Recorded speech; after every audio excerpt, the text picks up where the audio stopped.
Assalamualaikum warahmatullahi wabarakatuh. Jadi sebelum kita mulai materi kita pada kali ini, marilah terlebih dahulu kita berdoa dan membacakan Bismillahirrahmanirrahim. Baik, adapun pada kali ini kita akan coba untuk membuat sebuah proyek akhir di dalam bahasa pemrograman C. Langsung saja mungkin untuk prakteknya.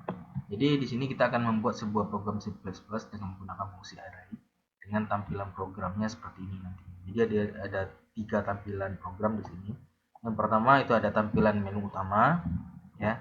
Tampilannya seperti ini, mulai dari menu utama, kemudian entry data barang, laporan transaksi, kemudian ada di luar.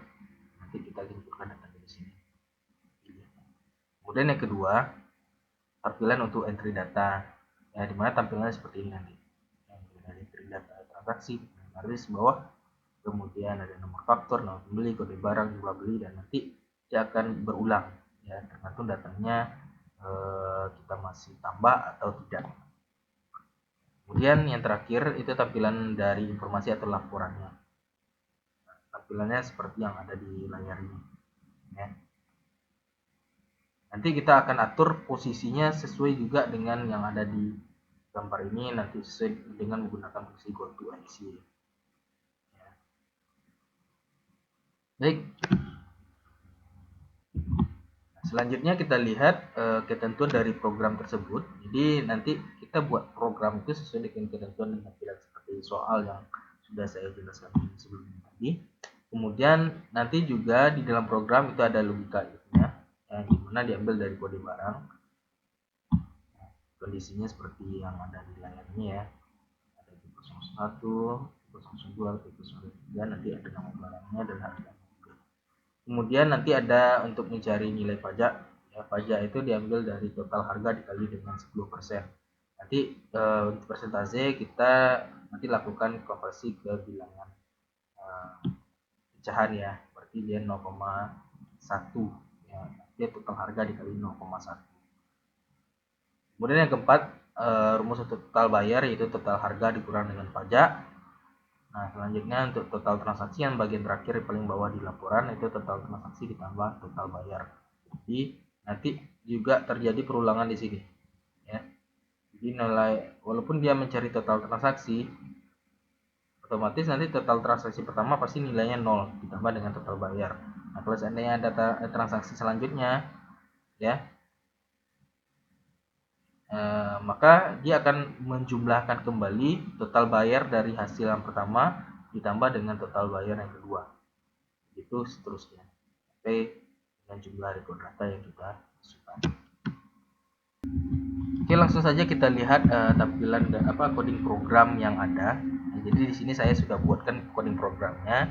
Saya akan jelaskan saja maksud-maksud dari coding program ini supaya nanti saudara bisa mengetahui juga ini fungsinya untuk apa. Dan nanti kalau jika ada soal yang lain yang kurang lebih hampir sama dengan ini, saudara bisa mengikuti panduan dari programnya, ya. Sebenarnya untuk program kita tidak perlu yang namanya untuk menghafal coding program, ya, tapi nanti cukup mengetahui apa saja fungsinya dan nanti kita bisa menggunakan kembali program yang sudah ada menjadi program yang baru, ya, dengan studi kasus yang mungkin berbeda. Oke, nah ini nanti akan saya jelaskan yang pertama, yang kedua, ya. Nah, di sini kita nanti menggunakan fungsi goToIC untuk mengatur dari tampilan programnya. Contohnya seperti tampilan laporannya, yang ini, ya. Dan ini bagian akhir. Jadi nanti tampilan program terakhir kita ada laporan. Oke. Nah, ini hasil dari running program, ya. Running program contohnya. Baik, di sini saya akan menjelaskan program tersebut. Nah, mulai dari yang pertama yaitu kita akan membuat sebuah header. Di sini ada 2 header yang kita deklarasikan, ya. Yang pertama itu ada iostream.h, kemudian conio.h. Nah, di sini ada fungsi iostream. Fungsi iostream ini digunakan untuk input output dengan menggunakan fungsi cin dan cout, ya. say in dan see out. Ini see out dan ini say in. Ya, maksudnya di sini see out ini untuk menampilkan output atau tampilannya saja. Sedangkan untuk say in ini untuk menyimpan nilai ke dalam sebuah variabel. Ya, jadi see out untuk output, sedangkan say in untuk input, dimana menyimpan informasi ke dalam sebuah variabel. Jadi ini menggunakan fungsi IOStream. Kalau tidak ada fungsi IOStream di sini, maka see out dan see in tidak bisa digunakan. Ya. Nah, kemudian setelah kita deklarasikan headernya, nah kemudian selanjutnya pada bagian ini, ya, deklarasi variabel yang pertama ini adalah untuk deklarasi variabel secara umum. Artinya nanti variabel ini digunakan terutama pada bagian laporan, ya, terutama pada bagian laporan yang di bawah ini.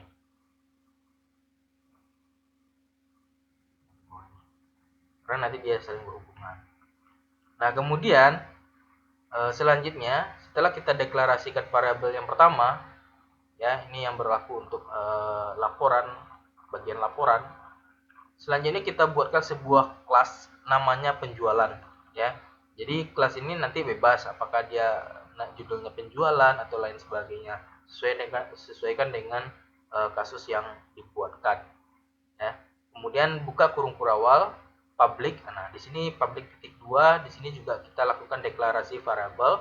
Nah, untuk deklarasi variabel yang ini itu adalah deklarasi variabel untuk bagian entry data, ya. Jadi bisa kita lihat tadi pada bagian entry data, ya, ini variabelnya ada nomor faktur, nama pembeli, kode barang, dan juga beli, ya. Nah, kemudian selanjutnya ada void entry data, kemudian void info. Jadi di sini ada juga deklarasi dua buah void. Void ini merupakan suatu fungsi atau prosedur yang mana fungsi ini nantinya kita akan dijalankan ketika dia fungsinya dipanggil, ya. Jadi dia tidak langsung jalan, ini dia butuh pemanggilan supaya nanti fungsi ini jalan. Nah, fungsi ini digunakan nanti untuk per bagian-bagian dari prosedur yang akan kita jalankan, ya. Misalnya ada entry data, jadi prosedur ini hanya untuk menjalankan pada bagian entry data saja. Kemudian phone info ini dijalankan untuk bagian informasi atau laporan, jadi kita di sini buatkan di sini cukup info saja, atau mungkin bebas yang lain terserah, ya, apakah poin laporan atau sebagainya. Kemudian tutup kurung berawal titik koma. Nah, baru di sini kita buatkan sebuah prosedur. Yang pertama yaitu untuk entry data, di mana kita jalankan yaitu void penjualan titik 2 kali, kemudian entry underscore data buka kurung tutup kurung. Jadi ini prosedur untuk entry datanya kita simpan seperti ini nanti. Ya, gunakan void penjualan, ya. Kemudian titik 2 dua kali, ya, entry underscore data buka kurung tutup kurung. Nah, kemudian kita jalankan ini. Jadi untuk menjalankan entry data dia ada coding programnya, mulai dari menghapus layar pertama, kemudian go to aksi 20,2 titik koma cout, kemudian ini cout panahnya ke kiri, ya. Kemudian buka kutip ganda, kemudian tuliskan judulnya entry data transaksi. Nah, ini judul ini harus sesuai dengan ini tampilan dari entry data, program entry data kita. Jadi tampilan ini harus sama seperti yang ada di soalnya. Nah, di sini mungkin saya jelaskan, mungkin ada tadi yang terlupa, ya. Ya, pada bagian awal ini, ya, di sini kan ada deklarasi integer BR sama dengan 11. BR11 ini maksudnya kita menggunakan sebuah variabel namanya baris, ya, atau disingkat dengan BR, di mana baris itu mulainya dari nilai ke 11, ya. Jadi ini nanti berhubungan dengan laporan tadi. Nah, ini mungkin tadi lupa saya jelaskan.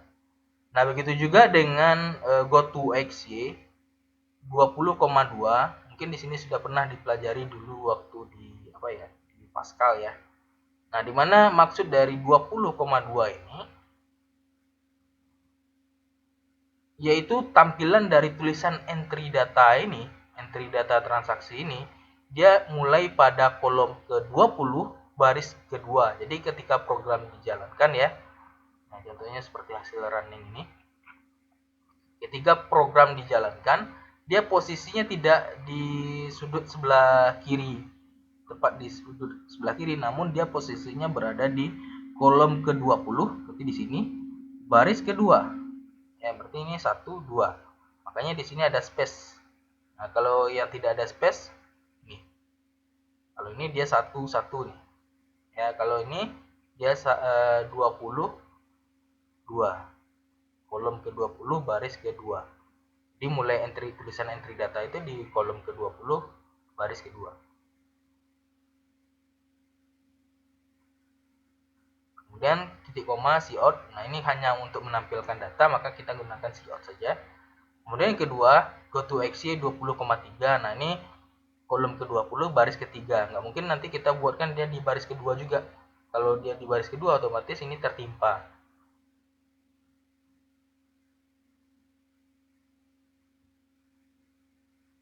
Ya.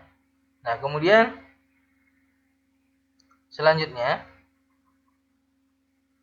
ini juga menampilkan garis ya.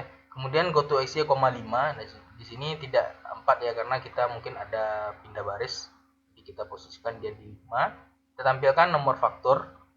Ya, tampilan di layarnya itu nomor faktur.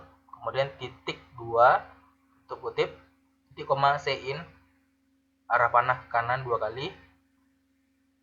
Ya, kemudian kita simpan, misalnya kita mengetikkan data di nomor faktur ini ya. Jadi data yang kita ketikkan tadi misalnya ada 001, jadi angka 001 itu nanti dia akan simpan dengan menggunakan fungsi sein ke dalam variabel novac. Ya, variabel ini kan sudah kita buatkan di awal deklarasinya. Ya, kemudian untuk yang selanjutnya juga sama. Nah, ini 20,6 itu cout nama pembeli. Nah, nama pembeli ini juga disimpan nanti menggunakan fungsi sein ke dalam variabel nm_pbl ya, bagian ini. Itu juga dengan kode barang dan jumlah beli ya. Kemudian diakhiri dengan kurung kurawal. Jadi program ini belum bisa dijalankan, belum langsung dijalankan ketika kita running program walaupun ini posisinya di baris-baris awal ya. Jadi ini tidak langsung tampil entry data transaksi ya, karena kita belum memanggil fungsinya ke dalam main program atau main programnya. Jadi ini kita baru membuat prosedur dulu ya, belum menjalankan prosedur. Nah, kemudian kita buat prosedur yang kedua, yaitu prosedur void penjualan titik 2 info ya. Fungsi info atau prosedur info ini digunakan untuk menampilkan laporan ya. Jadi apapun data yang kita entrykan di sini nantinya ya, itu akan tampil di dalam informasi. Nah, jadi yang pertama buka kurung gerawal, kemudian GoToXY, buka kurung 1, br, tutup kurung, titik koma cout, tutup garis panah ke kiri, kutip tunggal, kemudian garis vertikal, tutup kutip, titik koma. Nah, di sini saya akan jelaskan bahwa GoToXY 1, br, jadi dia berada pada baris pertama, pada kolom pertama, baris ke BR. BR ini kan ini sudah kita deklarasikan sebelumnya di atas ya, dimana BR itu adalah 11. Jadi dia berada pada baris ke 11. Satu kolom pertama, kolom 1 baris ke 11. Jadi tampilan garis ini nanti kita akan menampilkan garis vertikal ini, di mana posisi garis ini berada di kolom ke-1 baris ke 11. Nah, kalau kita lihat dari program, yang ini sebenarnya dasarnya dari program ya, cuman hanya saja saya menjelaskan secara lebih awal saja. Nah, baris tersebut di mana posisinya? Nah, kita bisa lihat di sini. Ya, baris tersebut berada di sini. Jadi garis yang kita buatkan tadi itu berada di sini. Mana dia berada di kolom pertama baris ke 11. Jadi ini kalau kita hitung 1 2 3 4 seterusnya itu berada di baris ke 11. Jadi garis ini yang pertama ini ya, itu berada di kolom 1 baris ke 11. Oke, selanjutnya kita lihat lagi.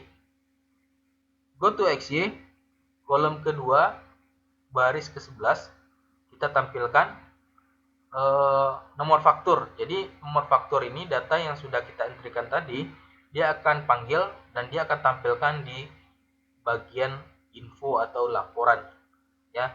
Nah, tampilnya di kolom kedua baris ke-11. Ini contohnya. Lihat lagi.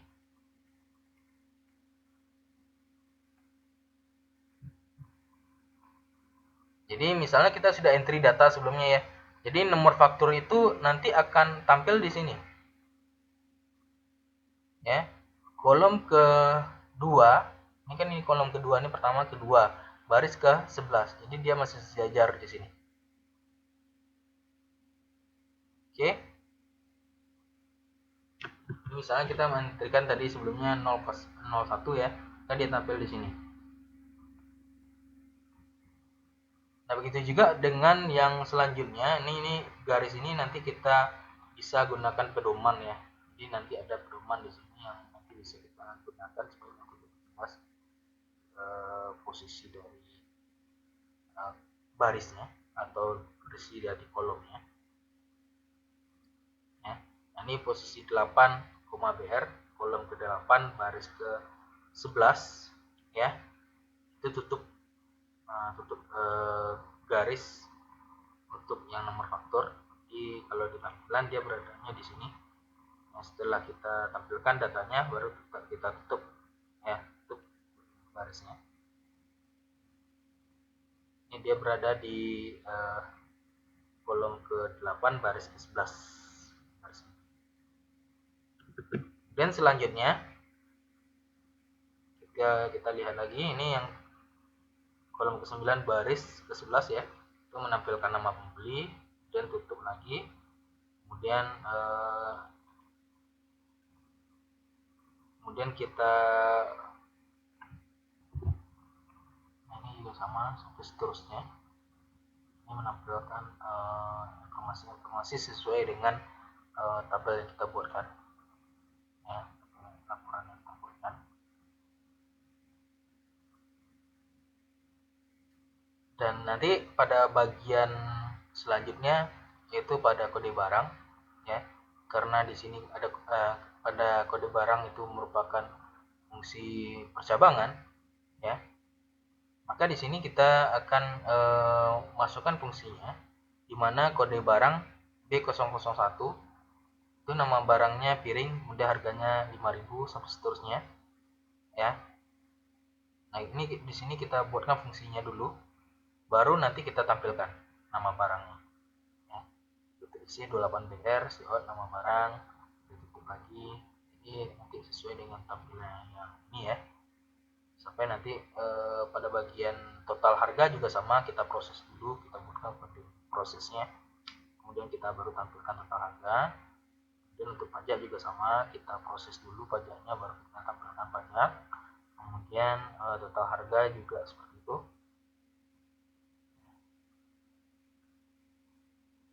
Kemudian terakhir kita buatkan total transaksi yang proses, karena nanti di akhir kita akan tampilkan di sini. Selanjutnya tutup dengan kurung kurawal. Nah, ini untuk yang prosedur informasi atau laporan. Jadi pada bagian ini tampilnya adalah di sini ya.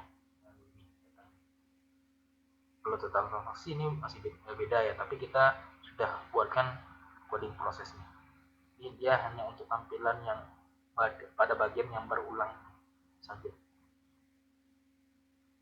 Oke, selanjutnya saya jelaskan lagi. Nah, sekarang baru kita akan jalankan fungsi dari programnya atau prosedur programnya. Dimana kita untuk menjalankan program itu menggunakan void main, ya. Jadi program itu dia bisa jalan apabila kita sudah jalankan dia di pada prosedur utama programnya. Ya. Jadi sebelum kita jalankan prosedur utama program, maka kita deklarasikan dulu beberapa variabel ya. Di sini ada variabel pilih sama dengan 0, kemudian koma x, y. Ya, artinya di sini pilih nilai variabel pilih itu dia nilai awalnya adalah 0, kemudian ada variabel x, kemudian ada variabel y. Variabel x nanti digunakan untuk menampung data atau record data yang sudah kita entrykan sebelumnya. Jadi datanya masuk ke sini variabel x. Kemudian y ini untuk perulangan, ya. Yang nilai awal untuk perulangan. Nah, kemudian selanjutnya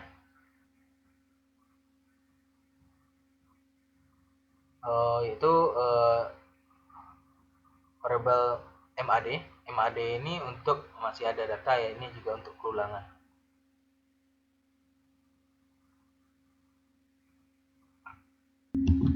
Oh ya, ini ada sedikit kesalahan ya. Jadi di sini kan sudah ada MAD ya. MAD ini nanti kita deklarasikan nilai y-nya ya, nilai y-nya. Nah, sehingga di sini ini nggak perlu ya. Ini salah, ada kesalahan pengetikan program. Ini kita hilangkan koma y-nya. Nah, kemudian kita tampilkan program utama, prosedur program utama, di mana berawal di mana pada awalnya kita sudah buatkan kelas namanya penjualan, ya. Kelas penjualan ini kita panggil lagi. Kelas penjualan ini kita nanti akan melakukan inisialisasi, ya, untuk mempersingkat saja dengan nama yaitu PJL. Jadi kelas penjualan itu kita singkat dengan PJL. Nah, dimana PJL itu sama dengan bagian baru dari kelas penjualan. Jadi ini kita singkat dengan PJL. Penjualan kita singkat dengan PJL. Supaya nanti pada saat program kita tuliskan lagi itu tidak perlu kita terlalu panjang buat codingnya, ya. Kemudian while pilih kecil sama dengan 2. Jadi di sini kita menggunakan perulangan ya. Dengan menggunakan fungsi while. Jadi nanti pada bagian menu utama program, ya, nanti ini munculnya berulang-ulang. Ya, perulangannya terjadi selama nilai itu yang kita masukkan antara di bawah kecil sama dengan 2. Artinya dari nilai 2, 1, 0 dan seterusnya mungkin ke bawah ya. Karena di sini kita tidak batasi batas bawahnya. Jadi yang kita anggap dari nilai 1 dan 2 itu merupakan pilihan, ya. Yang mana pilihannya? Kalau kita ketikkan nilainya 1, maka dia akan tampilkan entry data barang. Kemudian kalau kita ketikkan 2, maka dia akan tampilkan laporan transaksi. Nah, kalau kita ketikkan 3 bagaimana? Karena dia tidak masuk pada pada perulangan ketiga, maka dia otomatis akan keluar. Jadi pilihan itu hanya 1 dan 2. Nah, kalau kita ingin tampilkan informasinya seperti data dan laporan transaksi. Nah, kalau kita ketik 3, 4 atau 5 dan seterusnya, itu tentu nanti dia akan keluar dari aplikasinya. Nah, kemudian kita jalankan perulangan tersebut. Nah, pertama kita ini di dalam awal ya. Kita hapus dulu layarnya. Kemudian kita tampilkan menu utama. Nah, ini tampilannya sama seperti yang ini ya. Sama seperti ini. Menu utama, transaksi, laporan transaksi, keluar, input pilihannya 1 sampai 3. Saya pilih. Nah, pilih itu kan tadi kan nilai awalnya 0. Nah, sekarang kita lakukan pilihan yaitu nilai 1 sampai 3. Nah, apabila kita melakukan mengetikkan pilihannya 1, maka di sini kita menggunakan fungsi switch case ya. Switch pilih, kondisi pilih, yaitu dengan nilai 1, maka kita akan hapus layar terlebih dahulu, kemudian kita tampilkan atau kita jalankan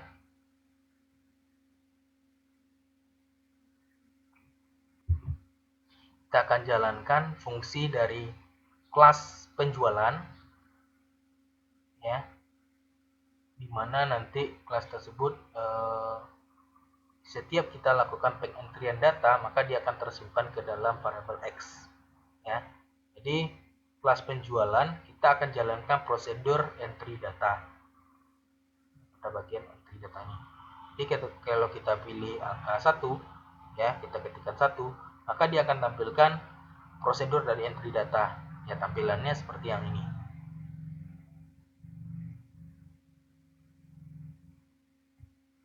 ya. Nah, dia nanti akan berulang sebanyak data selama kita memasukkan nilainya berulang apabila data yang kita masukkan, yaitu ketika muncul kalimat masih ada data selama kita masukkan nilainya yaitu huruf Y. Dia akan berulang selama nilai yang kita masukkan itu huruf Y. Nah, di sini kita menggunakan fungsi perulangan while. Nah, jadi dia akan berulang sebanyak nilai Y yang kita masukkan pada bagian variabel MAD, masih ada data. Nah, ini berulangnya terjadi selama X++. Nah, masih dia akan terus bertambah dan dia akan menyimpan nilai X tersebut. Ini menyimpan nilai data tersebut ke dalam variabel X selama dia terus lakukan pengulangan. Nah, kalau dia sudah berakhir maka X-nya akan berakhir juga. Nah, kemudian ini lakukan pilihan yang kedua ya. Case yang kedua kita tampilkan laporan ya. Untuk pilihan yang kedua kita tampilkan laporan. Nah, tampilan laporannya mulai dari judul ya. Ini kembali lagi saya jelaskan bahwa penggunaan GoToWorksheet yaitu yang pertama ini pada bagian kolom dan ini baris. Jadi dia tulisan Toserba 165 ini dia akan mulai pada kolom ke-30 baris ke-3. Nah, kalau kita lihat di tampilan programnya seperti ini. Ya, jadi ini posisinya di baris di kolom ke-30 baris ke-3.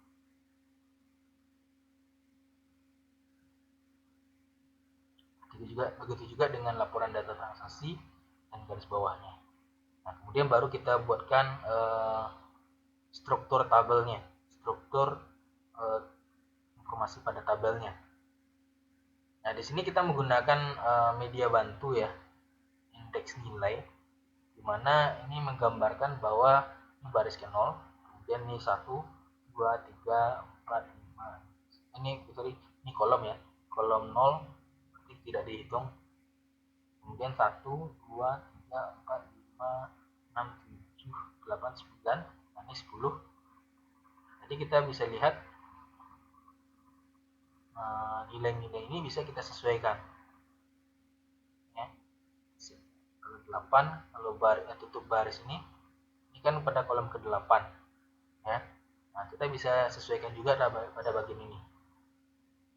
Jadi ini sejajar nanti titiknya dengan yang ini. Nah, kita mulai dengan nama lagi di sini kolom 9. Nah, kemudian ditutup dengan kolom ke-16. Ini 10-an lagi ya.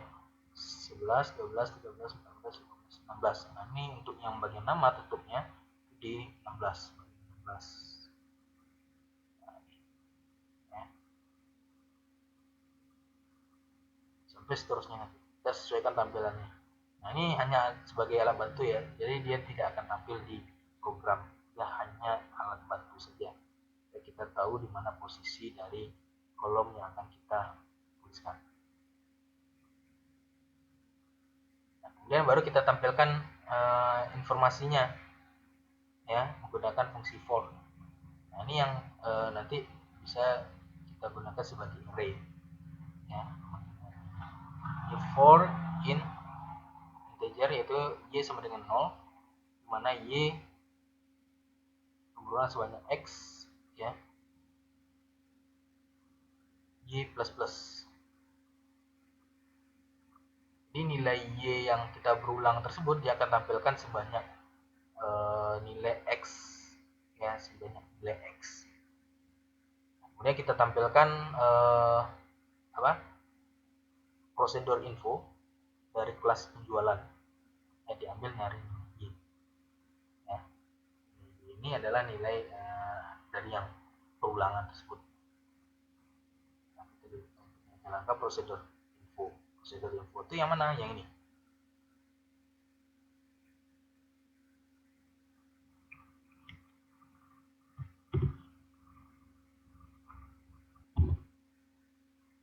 Prosedur info itu yang ini, ya. Jadi dia akan menjalankan prosedur info satu bagian, ya, pada bagian setelah judul dari tabelnya. Nah, ini dia akan ada di bawah dan akan berulang sebanyak data yang kita masukkan.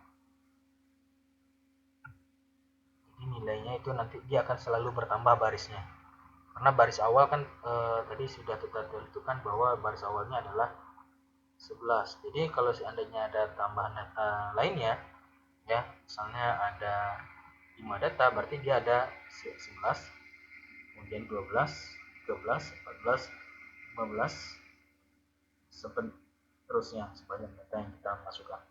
Jadi dia akan terus bertambah. Ya, kalau kita tidak buatkan BR plus plusnya, maka dia akan hanya tampil satu saja datanya, walaupun kita sudah inputkan 5. Ya. Kemudian kita tutup kurung berawal. Nah, terakhir di bawahnya kita buatkan laporan transaksi, jumlah total transaksinya. Nah, di sini kita tidak lagi BR saja, karena kita berada di bagian bawah setelah nilai kita masukkan. Nah, karena datanya tidak pasti apakah dia ada 5, 6, 10, 100 atau lain sebagainya, maka nilai baris itu kita tambahkan dengan 1, ya. Jadi misalnya ada 100 data. Nanti kalau 100 berarti ada BR 11 ditambah BR-nya menjadi 111, ya, ditambah 1, berarti garis yang ini berada di 112, ya, di baris ke 112. Nah, untuk total judul total transaksi itu di baris 113, ya, jadi di kolom 1. Kemudian, nah, ini tampilan nilai dari total transaksinya. Nah, ini hanya tampilan teksnya saja. Dan kalau untuk menampilkan hasil proses total transaksi yang sudah kita proses sebelumnya di sini, nah, ini kita posisikan dia berada di kolom ke 67, ya, ke 67. Nah, berarti di sini nanti dia akan tampil, ya,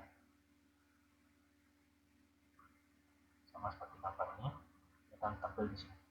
Nah, seharusnya bisa kita lebih sejajarkan lagi, ya, mungkin di posisi 64, ya, 64 atau 65, terlalu jauh, ya, 5 misalnya.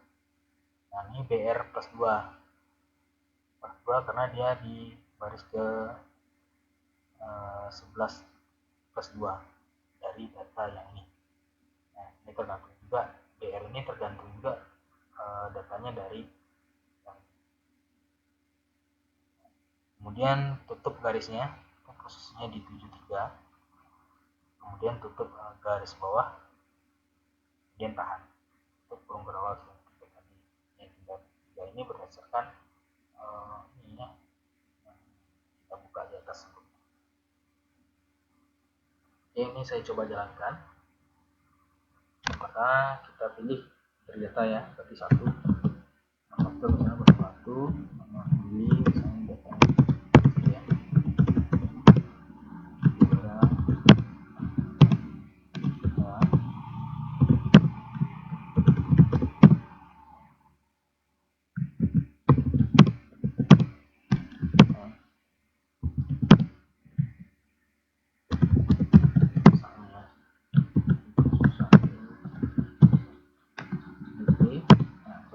kita sudah masuk T, dia nanti akan tampilkan langsung laporannya. Nah ini hasil. Nah kalau kita ingin balik lagi ke menu sebelumnya, maka tinggal di enter saja. Kemudian kita kalau ingin tampilkan lagi laporannya, berarti pilih 2.